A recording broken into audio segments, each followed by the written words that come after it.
hay un líquido, ¿cierto?, en el espacio pleural.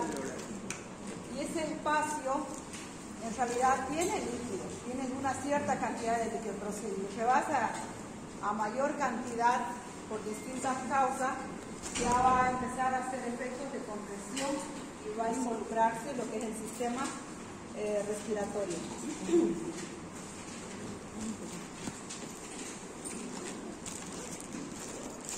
Para recordatorio, entonces nosotros tenemos como recordatorio un sistema linfático al cual llega a drenarse todas las otras sustancias, ¿cierto?, líquidos, extravasaciones, muy aparte de lo que es el torrente sanguíneo. Entonces la linfa llega a ser absorbida, todas las otras sustancias del metabolismo tisular, a lo que es el sistema linfático. Es muy poco hablado, nosotros no lo hablamos así a detalles, ¿no? Tampoco lo hacemos en la parte del ejercicio médico, pero sí existe y tendríamos que involucrarnos mucho más porque también maneja lo que es parte de los órganos linfáticos donde quedan, se podría decir, guardados, respaldados, donde queda para poder activarse todo lo que son las células linfáticas. Tenemos órganos linfáticos, vaso, timo y muchas otras sustancias también que se activan cuando hay procesos inflamatorios.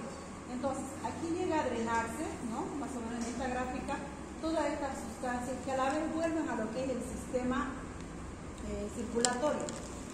Dentro de eso, entonces, las cadenas ganglionares mayormente se activan o se llegan a inflamar cuando hay procesos infecciosos, ¿cierto? Como en una amigdalitis, ustedes van a percibir, o ya tal vez ya han llegado a percibir, que hay una aparición de nódulos, ¿sí?, como proceso inflamatorio, si es un proceso infeccioso a nivel urinario.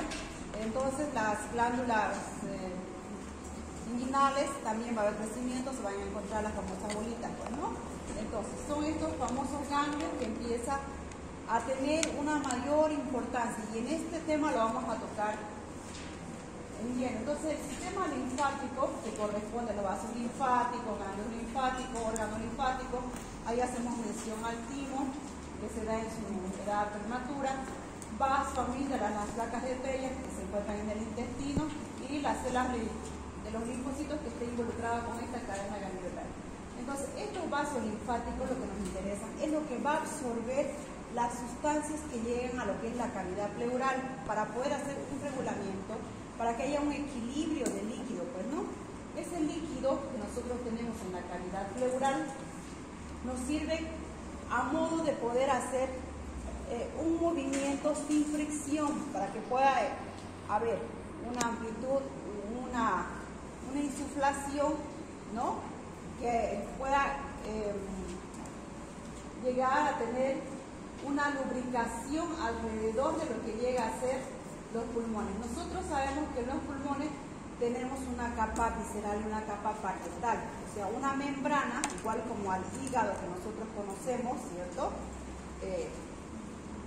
tiene una capita delgada. De igual forma, el pulmón tiene una capita delgada y la misma capa le está adosando a lo que es la cara interna de la caja torácica. Entonces, en ese espacio es donde se llega a reunir líquido. Nosotros tenemos una cierta cantidad de líquido. Dice, la pleura es una membrana serosa que recubre al parénquima pulmonar, tejido pulmonar, ¿no?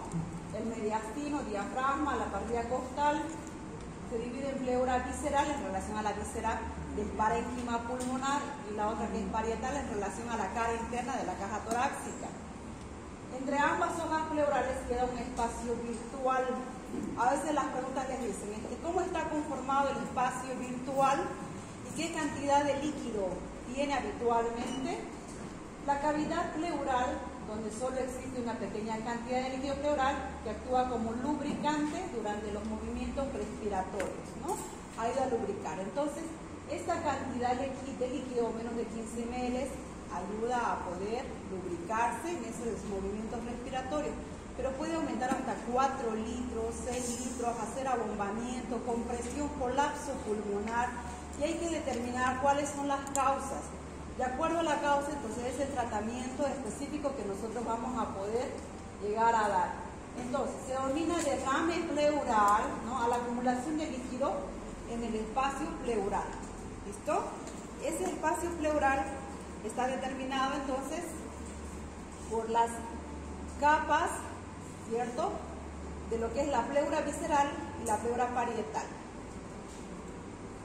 Fíjense aquí en esta gráfica, aquí hay una repercusión y lo mismo lo vamos a tener que ver en una imagen radiográfica, vamos a tener que determinar, ¿será que este pulmón tiene el mismo funcionamiento que uno que no está colapsado? No, y hay una alteración de compresión, ¿sí?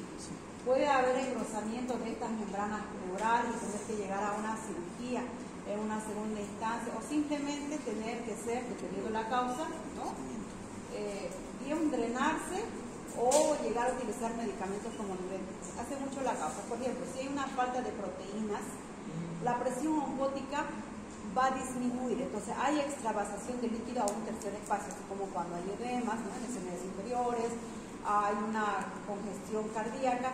De igual forma, todo ese líquido va a llegar a lo que es este espacio pleural. Entonces, ahí dentro de las cosas que nosotros tenemos que activar, entonces, mejorar la presión oncótica, mejorar lo que es la calidad de la albúmina, la ovoalbúmina como ingesta. Fíjense que la causa está variando. Ahora, si fuera un proceso infeccioso, donde hay una alteración de las membranas capilares, ¿cierto?, como una neumonía, una tuberculosis pleural sobre todo, entonces también va a haber extravasación de los capilares hacia este espacio, entonces ahí el tratamiento ya va a ir variando. El líquido pleural puede originarse en capilares de la pleura parietal, ¿no?, el espacio intersticial pulmonar, los vasos linfáticos, sanguíneos intratorácicos, cavidad torácica. Su reabsorción, ¿no?, debido a los gradientes.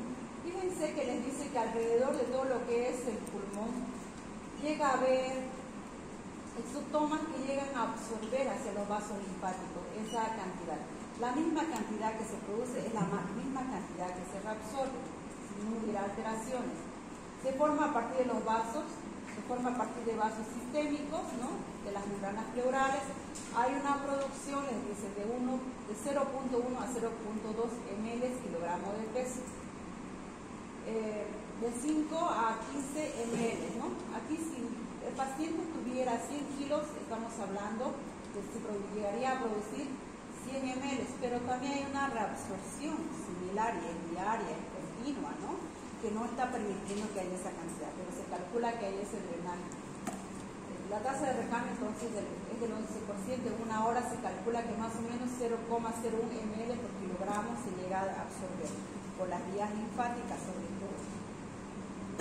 La absorción, dice, es igual a la tasa de formación de 0,1 ml kilogramo, pero puede llegar a incrementarse hasta 0,28 ml por kilogramo peso. O sea, es similar. Ahora, hay dos características de ese derrame pleural, que llega a ser los transudados y los exudados. Los transudados tienen una característica clara, amarillo opalescente, y va a llegar a dar a la complicación mayor de muchas patologías como la insuficiencia cardíaca congestiva por extravasación de capilares, cirrosis hepática por la alteración de la presión oncótica. Nosotros sabemos que en el hígado se hace todo el metabolismo, ¿no?, proteico.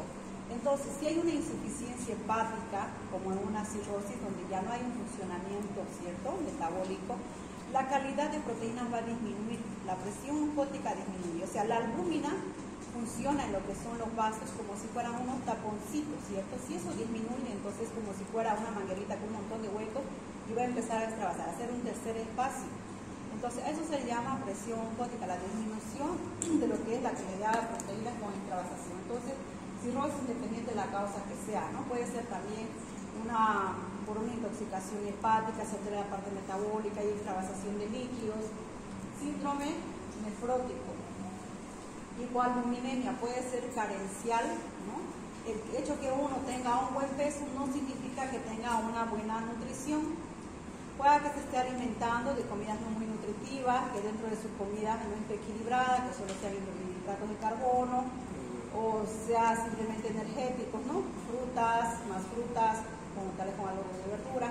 Entonces la parte proteica funciona un gran papel. Dentro, por ejemplo, de la alimentación, ¿qué va con la parte proteica?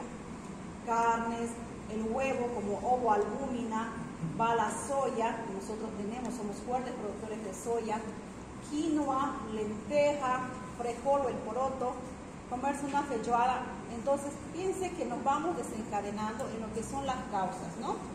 Atelectasia puede ser por traumas, por enfermedades. Atelectasia ya es un colapso de un segmento o de una totalidad del pulmón.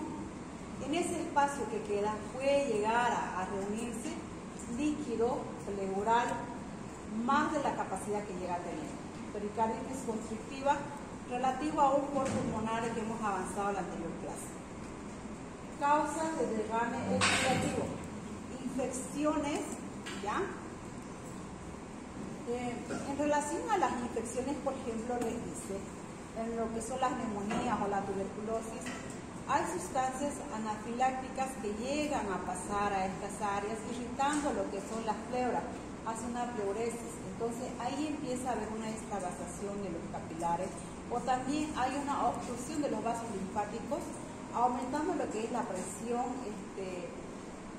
presión capilar de estos vasos, ¿no? Con lo consiguiente que es no tener un buen drenaje e ir acumulando en ese espacio virtual.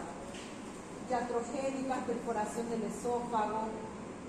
¿Cuándo podemos hacer una perforación del esófago? Por ejemplo, en estos pacientes que hacen una hemorragia digestiva alta, es frecuente indicar endoscopías digestivas para estudio o para cauterización, o que tengan una hipertensión portal, o una hipertensión de varices esofágicas para poder hacer una esclerosis, ¿no? Entonces, fíjense de que dentro de ese procedimiento iatrogénico quiere decir lo que el médico, ¿no?, el trabajador en salud puede ocasionar.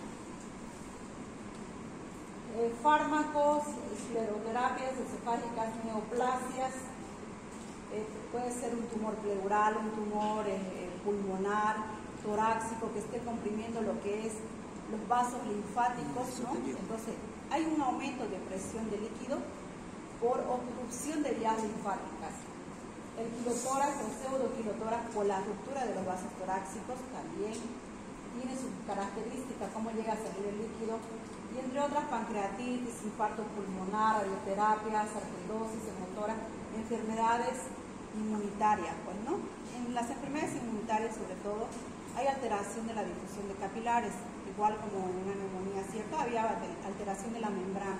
Entonces, eso se da por el hecho de que todo lo que es el sistema del tejido conjuntivo empieza a alterarse, porque es ahí donde empieza a activarse la inflamación de estas enfermedades.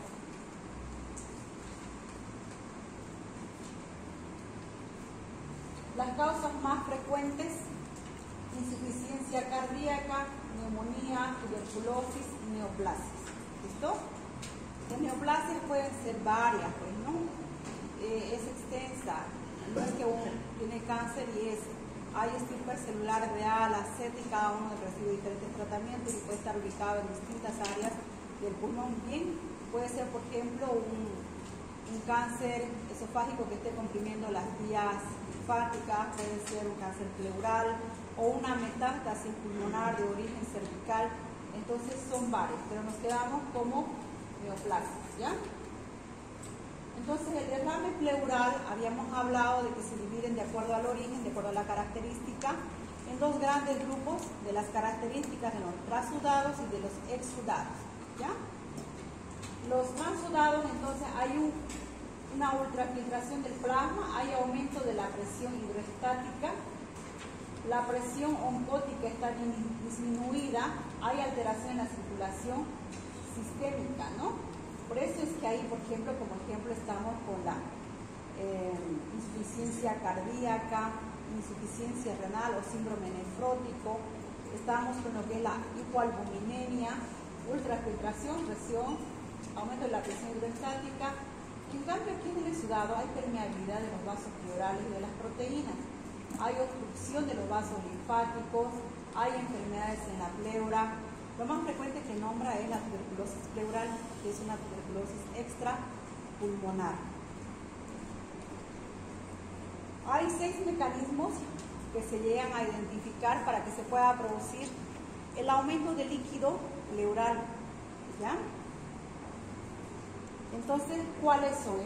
Una de las primeras como mecanismo es el aumento de la presión hidroestática. Y Dice cuando se elevan las presiones capilares de la circulación pulmonar, se da insuficiencia cardíaca, otras menos frecuentes como la pericarditis congestiva. En la anterior clase habíamos hablado de lo que era la hipertensión pulmonar, ¿no? La hipertensión pulmonar tenía igual diferentes causas, entonces podría también ocasionar, ¿listo?, por el aumento de presiones en ambos lados. Les dice elevación de las presiones capilares en la circulación pulmonar. Descenso de la presión oncótica en la microcirculación, extravasación. Las paredes oncóticas nosotros tenemos bastante desarrolladas en lo que son los capilares, los vasos, ¿cierto? Si no, fíjense que tendríamos una extravasación tanto de sangre, de líquidos extracelulares en cualquier parte de nuestro cuerpo. Entonces, la pared capilar o la pared vascular tiene sus componentes en relación a manejar presiones de difusión, presiones oncóticas, presiones capilares, para que haya intercambio de sodio, potasio, intercambio de líquidos y también para que pueda salir la nutrición de estos paquetes vasculares. Pero hay un descenso, o sea, hay mayor extravasación, sale más de lo que es el torrente vascular. Cuando estas presiones oncóticas, a causa de lo que es el descenso, ¿no?, de lo que es la albúmina, la hipoalbuminemia o hipoproteinemia, como presión, es decir, el descenso de la presión oncótica está alterada. Entonces, ¿cuándo se da? Cuando hay un síndrome nefrótico, desnutrición, hepatopatías crónicas. Les dice, es poco habitual por la gran capacidad que tiene la circulación linfática. Es poco habitual, pero sí se llega a dar. Puede que tenga, por ejemplo, una insuficiencia hepática, puede ser posalcohólica, ¿no?, una cirrosis hepática, posmedicamentosa, o puede ser una esteatosis hepática por consumo excesivo de grasas saturadas. Entonces, va a haber esta extravasación de líquidos hacia esta cavidad. Ahí fíjense que ya el tratamiento es distinto, pues, ¿no? Y va a variar el procedimiento terapéutico de acuerdo a la cantidad que llegue a haber en este espacio. El aumento de la presión negativa del espacio pleural. Entonces, a mayor espacio, mayor cantidad de líquido. Por distintas causas puede haber una atelectasia. La atelectasia es el colapso del pulmón, ¿sí? Puede haber pequeñas atelectasias en el enfisema. No llega ya a haber una insuflación del pulmón, ¿no?, deterioro, estrés oxidativo. Entonces todo este espacio es llenado por líquido pleural. Hay un colapso total o parcial del pulmón con causas varias, o también puede ser por una obstrucción, les dice, de moco. La literatura les nombra, por ejemplo, cuando un paciente está intubado no tiene un movimiento respiratorio adecuado, entonces hay gran cantidad de formación de moco, y la obstrucción de estas vías respiratorias puede hacer que se colapsen los alveolos, ¿no? A mayor colapso, entonces mayor espacio negativo se conoce, mayor espacio para que pueda acumularse el líquido pleural. Aumento de la permeabilidad de la microcirculación. Esto está relacionado sobre todo con procesos exudativos de causas infecciosas inflamatorias. Les dice que hay una aparición de anafilotoxinas, ¿no? El aumento de la permeabilidad podría iniciar a través, dice, de las anafilotoxinas producidas a partir de inmunocomplementos que son fagocitados por polimorfos nucleares y macrófagos en el espacio pleural. Ejemplos, la pleuresis inflamatoria, infecciosa, la tuberculosis. Ahora, ¿qué son estas anafilaxias? Son complementos. Hemos hablado que en el sistema de lo que es el proceso de inflamación que se da, por ejemplo, en una neumonía, ¿cierto?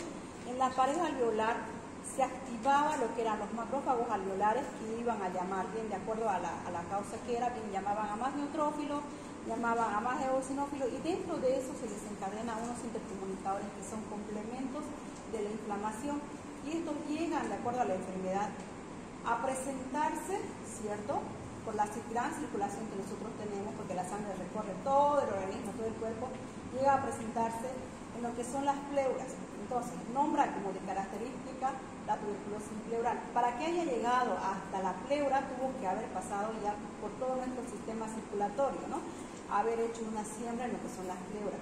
Entonces, esas toxinas llegan a irritar las pleuras, llegan a producir una inflamación pleural y por ende va a haber un aumento de la permeabilidad de la microcirculación, mayor cantidad, es como si hubiera mayor cantidad de secreción, mayor cantidad de producción de líquido pleural, ¿no? Pese a que su drenaje esté perfecto, pero hay mayor cantidad. Sabemos que es 0,1 de producción y 0,1 de drenaje, entonces no abastece el drenaje que tendría que tener el sistema linfático, entonces va a empezar a reunir gran cantidad de líquido. Deterioro del drenaje linfático mayormente se da por procesos de compresión. El sistema linfático se llega a comprimir. Nosotros tenemos alrededor de lo que llega a ser, en la primera plaquita hemos visto alrededor de las axilas, todo lo que es del sistema inferior, de los miembros inferiores, de la caja torácica, va a llegar a drenarse a una vena que es la subclavia, ¿no?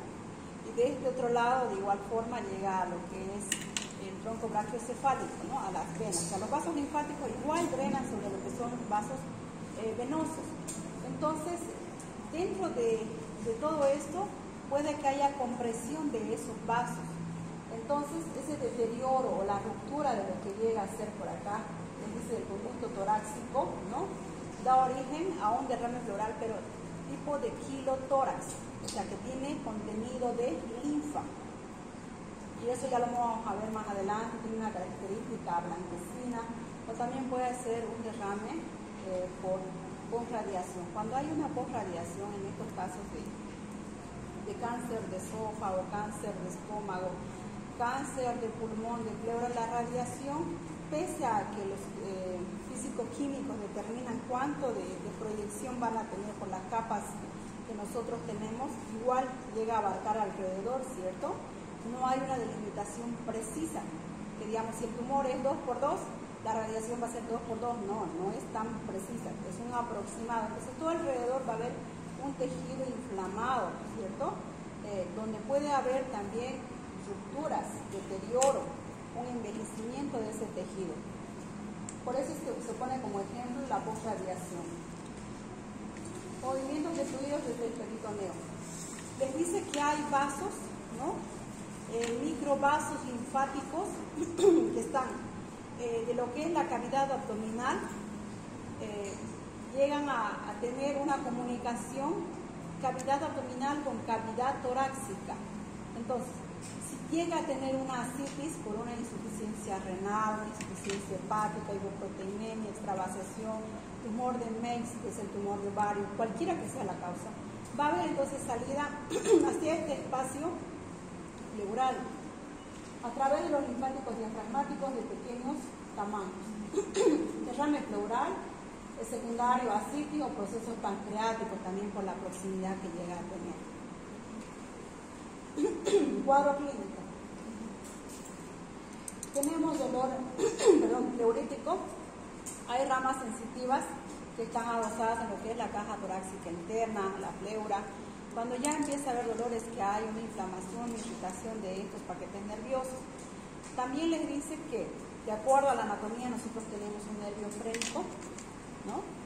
Que está pasando por lo que es el orificio diafragmático. Entonces, también si hubiera una alteración a esa altura, va a haber dolor en toda su trayectoria, hombro, ¿no? Cuello, pero es a causa de haber involucrado ya con ese paquete nervioso. Entonces, dolor pleurítico, disnea por la compresión que hace, todo efecto de lesión ocupante, en este caso ocupa un espacio, ¿cierto? Es líquido, pero ocupa un espacio, va a producir disminución de la capacidad pulmonar, de la capacidad respiratoria, o sea, tiene menos cantidad de pulmón funcionando, lo está colapsando. Tos, de acuerdo si fuera tipo exudativo o infeccioso, puede presentarse también la fiebre, ¿no? Depende de la cantidad de líquido y acúmulo en el espacio pleural. Puede ser un derrame pleural leve, moderado, severo, si es la totalidad del pulmón. Examen físico. Entonces, a la infección todavía puede cursar como normal, con menos 300 ml de líquido pleural, cualquiera que fuera la causa, ¿ya? fuera de causa por déficit proteica, por trauma, infecciosa. Hay disminución de la movilidad torácica en el lado afectado, ¿no? Hay menos expansibilidad, una expansibilidad cortada. Puede haber abombamiento en el hemitórax afectado. Fíjense acá, en esta puede verse, ¿no? Un abombamiento. Como está ocupado por líquido, a la percusión, ¿qué vamos a percibir? Timpánico mate. Perfecto. Eso es lo que les dice, percusión mate. A la palpación, disminución o abolición de las vibraciones vocales en el lado afectado. Ahora, la ocultación, el murmullo vesicular, ¿cómo tendría que estar? Disminuido o abolido, ¿no? Sobre todo abolido. No se va a escuchar nada porque no hay pulmón ahí, o sea, no hay esa ventilación que tiene que suceder en lo habitual, no hay. Está lleno de líquido.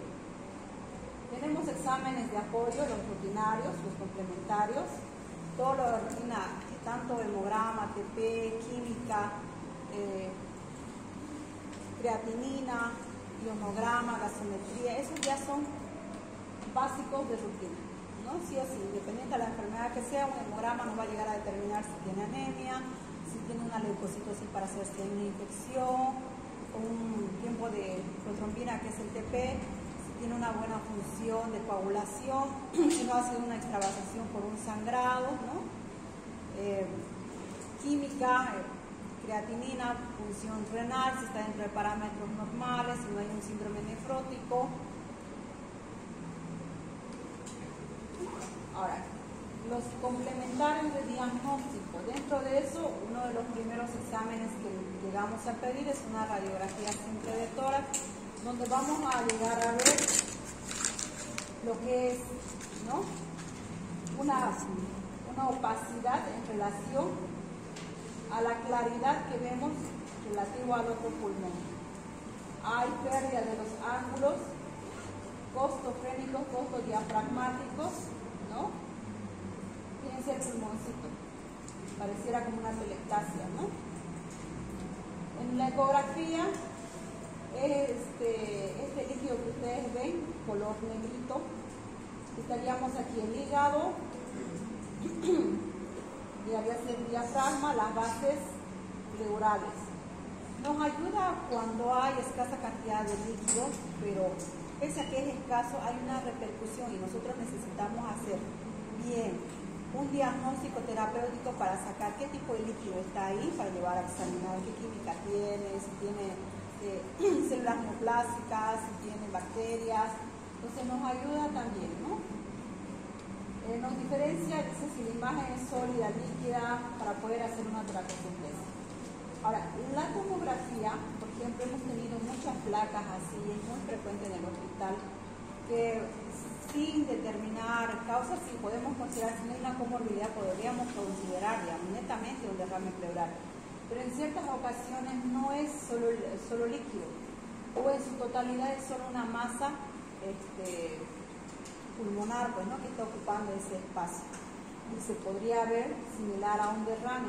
Entonces eso ya nos llega a determinar. Pero ¿en quiénes llegamos a pedir? En personas que ya tienen un grado de avance oncológico, un estadio 3, 4, que sabemos que mayormente ya han tenido antecedentes o por otras causas se conoce que ya ha hecho metástasis, siembras de células cancerígenas en el pulmón.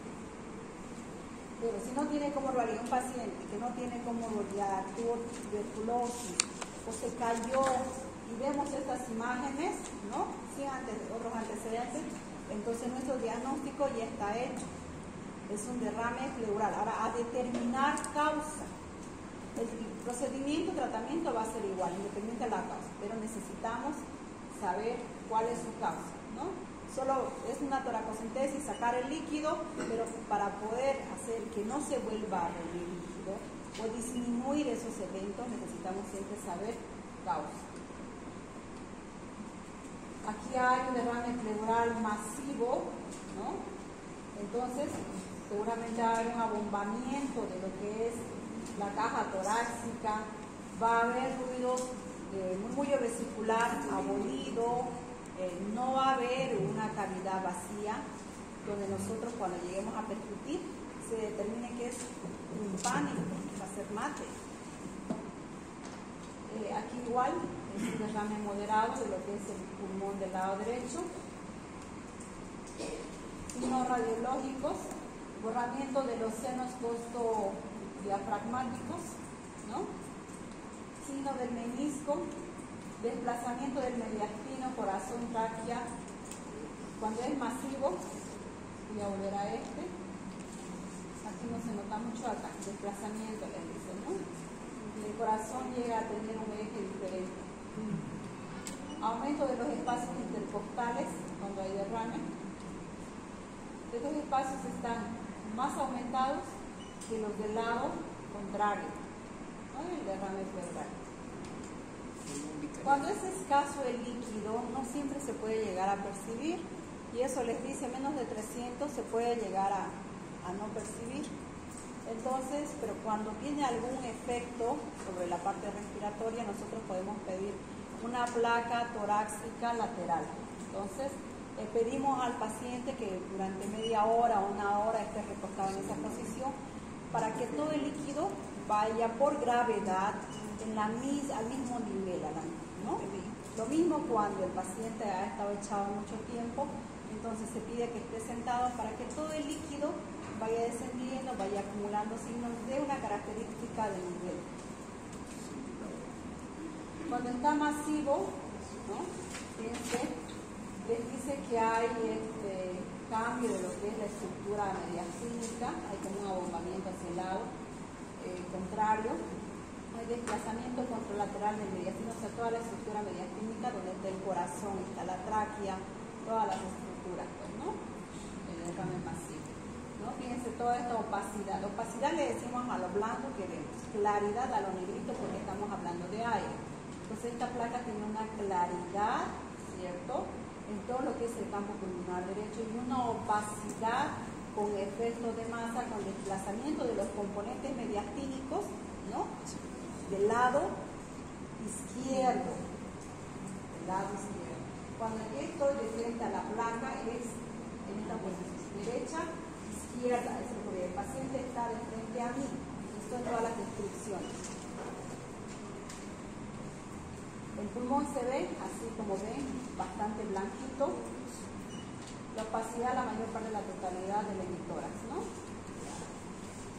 Ahora les hablo de estas características. Fíjense que aquí hay como una curva. Todos los negritos, si pudieran fijarse de atrás, está dibujándose como una escala de grises, pero con curva, ¿no? Eso es un signo que se llama la curva de Damoiseau. Se lee Damoiseau. Damoiseau se lee. Damoiseau. Entonces correspondería, fíjense, a este ángulo de acá, ¿cierto?, a esta curvita que está en la placa, identificado de esta manera. De igual forma a la auscultación, entonces, ¿qué van a auscultar? Murmullo vesicular abolido, no hay. Por eso es importante que ustedes vayan practicando lo normal, que vayan auscultando. ¿Cómo es el sonido ventilatorio? Murmullo vesicular conservado, ¿no? Solo me voy a dedicar a eso en este segmento. Cuando hemos hecho el SOAP, la anterior clase, nos falta pulir bastante, creo que la mayoría. Dentro de ese segmentario de revisión, entonces, llegamos a tórax, de tórax vemos la simetría, vemos la expansibilidad, que en este caso sí vamos a llegar a describir. Y me voy a pulmones. Pulmones, entonces me refiero sobre todo a la auscultación. Y lo describo como murmullo vesicular, en este caso, abolido. Si fuera una neumonía, murmullo vesicular disminuido con estertores crepitantes de mediana burbuja. ¿Listo? Ahora, si fuera una congestión pulmonar o un edema pulmonar, seguramente va a ser de gran burbuja porque se va a poder escuchar. Entonces, en la descripción segmentaria es como vamos a colocar. Aquí tenemos otra imagen, la radioopacidad homogénea sin broncograma aéreo, que es lo característico de una neumonía. El límite superior es una línea curva ascendente. Aquí está el famoso signo del menisco, esta partecita de acá. ¿Listo? Fíjense, es la misma curva de Damascene, pero es otra literatura que habla en ciertas ocasiones y es simplemente esta partecita que se llega a perder estos ángulos fotofrénicos, que es para abajo y en cambio que está para arriba, ¿no? Con un pequeño ángulo, una opacidad que va hacia arriba.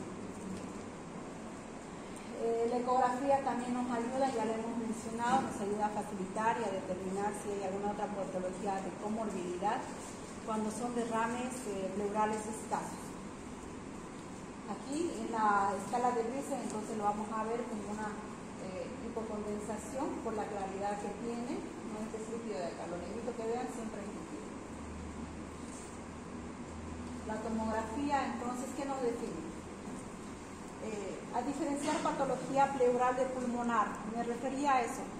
Si es que hubiera alguna comorbilidad, ¿no? Sobre todo masas tumorales, es importante que ustedes pidan un segundo examen.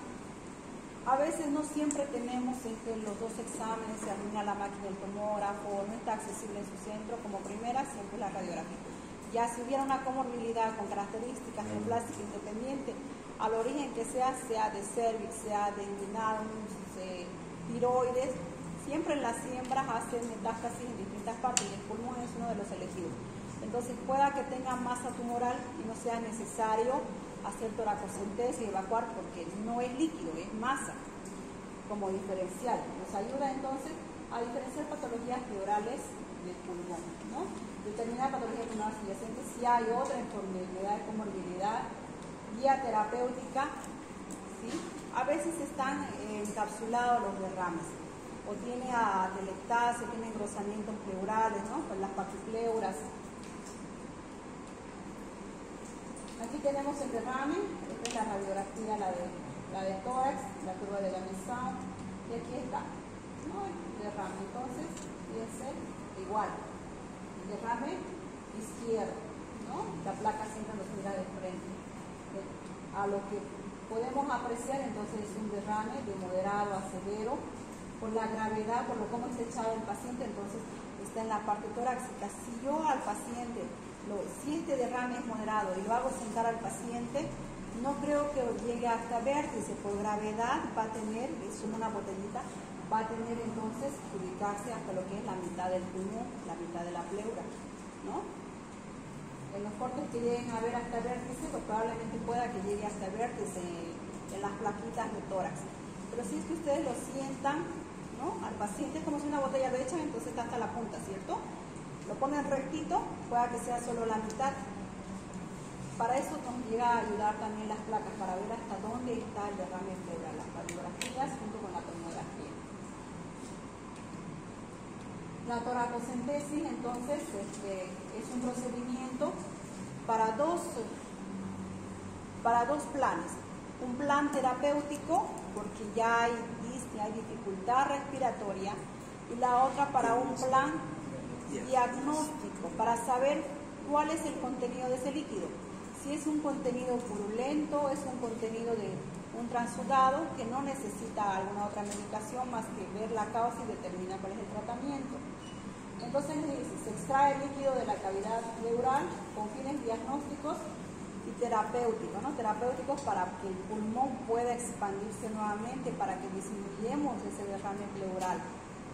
A mayor derrame, mayor dificultad, mayor colapso, mayor dificultad respiratoria. Todos los derrames deben ser funcionados, excepto que se conoce la causa del derrame o que sea pequeño. Paciente sentado, dice, entre el séptimo a noveno espacio intercostal posterior, ¿sí?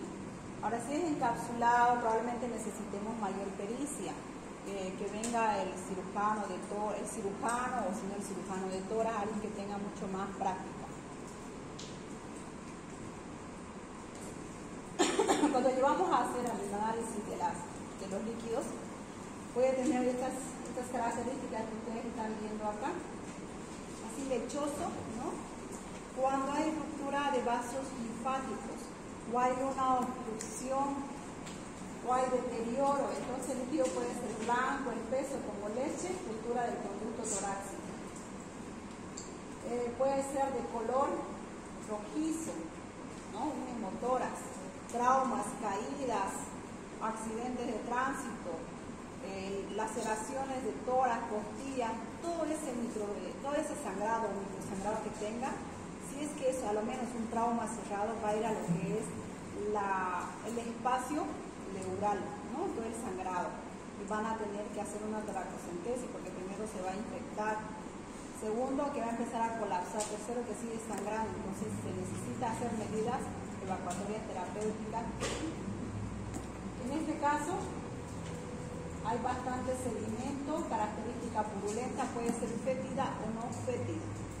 Mayormente esa es la característica de la gente que tiene tuberculosis. O una neumonía de estos pacientes inmunosuprimidos o deprimidos que tengan síndrome de inmunodeficiencia adquirida, VIH, puede ser leucemias, ¿no? Puede ser una neumonía que para nosotros es una simple neumonía, para ellos llega a ser un choque séptico o alteración de los capilares en esta altura. Entonces empieza a haber un proceso infeccioso con extravasación a lo que es el espacio pleural. En otras ocasiones el líquido puede ser espeso, consiste en color variable, inoloro, puede que no tenga olor, fétido a veces, llamándose a la colección purulenta empiema, ¿no? El famoso empiema. ¿Qué es el empiema? Lo que más frecuente es si se encuentra de líquido amarillento, fluido, transparente, generalmente inoloro, son los trasudados, ¿ya? Entonces, fíjense, puede ser ceroso, claro, en caso de trasudado, amarillito, sin densidad. Puede ser serohemático, el hemotórax. Por si acaso también esto se presenta en metástasis pulmonar o en cáncer pulmonar, no solo en traumas, no solo en traumas letales. Puede ser turbio para neumónicos complicados, o sea, los infecciosos, ¿no? Y los purulentos en empiema también. Entonces la toracocentesis puede ser bien. De acuerdo a la clínica que haya tenido, la radiografía, se busca el espacio, se hace la sepsia-antisepsia y se empieza a hacer un drenaje, ¿no? O también, de acuerdo a lo escaso que sea o a lo complejo que tenga de patología, puede ser guiado por una ecografía, ¿sí? Examen dirigido por imagen. Diagnóstica o terapéutica. Diagnóstica, ¿no? Derrame paraneumónico, sospecha de tuberculosis o cualquier otra enfermedad, o pesquisa de células neoplásicas. O también podemos llegar a determinar, pese a que son trasudados, si es que está mucho tiempo, puede funcionar como una caja de colección, de producción de proliferación de bacterias. A la larga puede convertirse, pero por ahora nos quedamos como trasudado y exudado. En la terapéutica, pese a que el neumotórax, atención, es en relación a aire, también una toracocentesis sirve para poder hacer terapéutica, ¿ya? Derrame pleural masivo con insuficiencia respiratoria. ¿Cuáles son las contraindicaciones? Una absoluta no hay. Relativas. Tratamiento de anticoagulantes. Si es que se hace el procedimiento que es hacer una punción en el espacio séptimo a noveno, puede producir un sangrado masivo, ¿no? Hay alteración de la coagulación. ¿Cuándo hay alteración? Cuando hay tratamiento de anticoagulantes por un trombo o simplemente hay alteración de la coagulación por insuficiencia hepática o por cualquier otra causa, pues, ¿no? Diastesis hemorrágica, lesiones cutáneas en sitios de punción. Entonces son las relativas. O sea, las relativas les quiere decir, dependiendo, ¿no?, la posibilidad, pueden hacer o no hacer, no es del total que no se debería hacer. Si es que el paciente está con mucha insuficiencia respiratoria y tiene lesiones, puede ser, por ejemplo, nervios, pese a la infección que tenga, pese a que ustedes pueden contaminar mayores espacios, porque podría ser un líquido transudado, pese a eso, a contaminar, se tiene que hacer la punción porque necesitamos mejorar la función respiratoria. Puede hacer un paro respiratorio versus infección viral que vamos a tratar, a versus un paro respiratorio, entonces ponemos un equilibrio, hacemos el procedimiento. Bien, ¿cómo llegamos a determinar si es un exudado o un transudado? El líquido pleural tiene sus componentes celulares, tiene sus componentes químicos, que vamos a ver qué características tiene cuando es un exudado y un transudado. Cuando es un exudado, hay mayor cantidad de células polimorfonucleares, ¿no? Les dice, por ejemplo, que la glucosa, el pH, están disminuidos. En cambio, en un transudado están aumentados. Todo lo demás está disminuido. Por ejemplo, las proteínas en un transudado están menor a 3 gramos de cilitro. En cambio, en un exudado, fíjense, en el frasquito que ustedes han visto anteriormente, era como una sustancia espesa, ¿cierto? Entonces, es en relación a la cantidad de proteínas que tengas. En el examen que llegue a tener, se saca el líquido y se lleva al laboratorio, justamente para determinar qué celularidad tiene el citoquímico, la química que llega a tener, ¿no? El citoquímico, el citológico, y siempre se llega a cultivar, ¿ya? Entonces, proteína mayor a 3 gramos por decilitro de ese líquido tiene una característica de exudado. Menor a 3 gramos, transudado. Entonces, probablemente sea un síndrome nefrótico, una hipoaluminemia, ¿no? La relación, de acuerdo a lo sérico, entonces mayor a 0,5 y en cambio en el transudado menor a 0,5. LDH, la deshidrogenasa láctica. La deshidrogenasa láctica es una enzima que mayormente está en los músculos del pulmón, corazón, riñón y también este tejido cerebral. Entonces, cuando hay un proceso inflamatorio, este puede aumentar o hacerse presente cuando hay alguna alteración metabólica en lo que es el manejo de la glucosa, del metabolismo de la glucosa. Entonces, lo que es la deshidrogenasa láctica puede aumentar, ¿ya? Entonces, les dicen dos tercios del LDH cerca relativo a lo sérico, o les dice mayor a 200 unidades por litro. En cambio, el otro, fíjense, es menos, ya es menos en el transudado. Coeficiente en relación a la deshidrogenasa láctica, por si acaso la deshidrogenasa láctica también se puede llegar a sacar mediante un laboratorio sérico, así como un hemograma. Ustedes sacan un poquito de sangre, se lleva al laboratorio y también. Pero esto estamos llegando a determinar en relación a lo que es el líquido pleural. El pH, ¿no? Como la sangre también tiene su pH, en lo que es un exudado está disminuido. Se considera el valor de 7.3. En un transudado mayor a 7.3. Glucosa está disminuida, glucosa está aumentada, colesterol está aumentado, está disminuido. En el transudado, fíjense esas características de diferencia. La leucocitosis o los polimorfonucleares hay mayor de 10.000, ¿no? por milímetro cúbico. Me faltó ahí el 13, dice, ¿no? Milímetro cúbico. En cambio, aquí está disminuido. Fíjense que lo que nos varía acá, porque todo es a más y a menos de acuerdo a LDH, proteína, glucosa, colesterol, polimorfonucleares, es en relación a pH y a glucosa. ¿Listo? En transudado, para que ustedes aprendan más rápido, lo que es pH y glucosa está aumentado. Todo lo demás está disminuido. Es pregunta de examen de residencia, es pregunta de examen de su examen que van a tener más adelante. ¿Cuáles los criterios de Light? ¿Listo? ¿Cómo llegan a determinar si es exudado o transudado? Entonces, de acuerdo a estas características, mediante los exámenes de citoquímico, ¿no? que se llega a pedir al laboratorio. Exudado, criterios de Light de los transudados. Está relativo a esto. ¿Ya? Fíjense, todo es en menos. Proteínas, menos. Coeficiente de proteínas pleural, menos. LDH, menos. Coeficiente de LDH, menos. Colesterol, menos. Leucocitos, menos. ¿Qué es lo único que es más? pH y glucosa. pH y glucosa. Perfecto. Y al otro lado es lo contrario. Todo es en más, menos el pH y la glucosa que están disminuidos. ¿Qué es lo que tienen que aprenderse? Que se tiene que revisar lo que es proteína, LDH pH, glucosa, colesterol y leucocitos, ¿ya? Seroso o serohemático, entonces frecuente, significado específico, ¿no? El serohemático, el seroso, el transudado.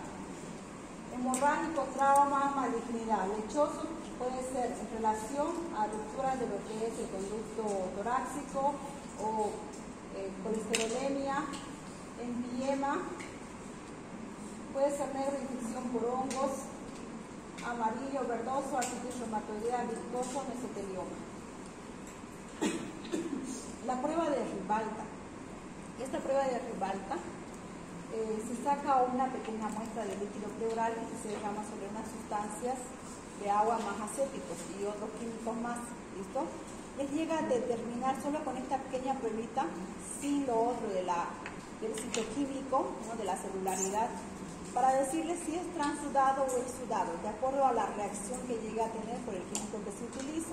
No necesitan mucho líquido, mucha muestra. A veces cuando no se tiene mucha muestra, simplemente hacen la reacción de Ribalta. Nos da más o menos un aproximado, ¿no? De dirigirnos si es cuál de las dos es. Entonces se pone una gotita a lo que es al tubo de ensayo, les dice. La prueba se realiza con una muestra de líquido pleural, considerando si es negativa. Si es negativa, es positivo para transudado. Quiere decir, si a ese preparado de reacción de Ribalta ponen una gotita de líquido pleural, ¿listo? Y se disuelve, ¿no? Entonces, eso es negativo, lo considera como negativo, reacción de Ribalta negativa. Quiere decir que eso es un transudado. Pero si no se disuelve, ¿no? Queda en las paredes, flotando, queda en las paredes todo ese líquido pleural que colocaron a esa reacción, quiere decir que es positivo, reacción de Ribalta positivo, y es un exsudado. Por eso aquí les estoy colocando. Prueba de Ribalta es una prueba que se realiza con la muestra de líquido pleural, considerando si es negativa, debería haber una coma ahí, ¿no? Un guión. Si es negativa, ¿no? Se considera positivo para transudado. Aquí más o menos les explica cómo llega a ser la prueba. Colocando una gotita, ¿no? Una solución, les dice de agua destilada, más líquido acético, entonces eso nos va a llegar a determinar. Muchos laboratorios nos informan y a muchos laboratorios se los tenemos que solicitar. Tratamiento. Síntomas de acuerdo a las manifestaciones clínicas que desencadenen. Tratar la causa de origen. Si es tuberculosis, evidentemente, y un derrame pleural, ¿no? Vamos a llegar a sacar el líquido, pero va a volver a juntarse, va a volver a coleccionar. Entonces, el origen es tratar la enfermedad. ¿Qué le vamos a dar? Los esquemas antibióticos para este micobacterio, ¿sí? Si fuera de causa hipoproteica, tendremos que trabajar sobre mejorar la nutrición proteica. Si es de causa congestión pulmonar, tendremos que trabajar entonces sobre hacer balance negativo, o sea, ir disminuyendo los líquidos, ¿no? Del cuerpo, diuréticos, restricción de volúmenes. En vez de que tome 2000 cc de líquido, tendremos que hacer una restricción a 800, que es lo metabólico habitual para que una persona funcione. Bien, jóvenes, hemos llegado hasta acá. Fin de clase.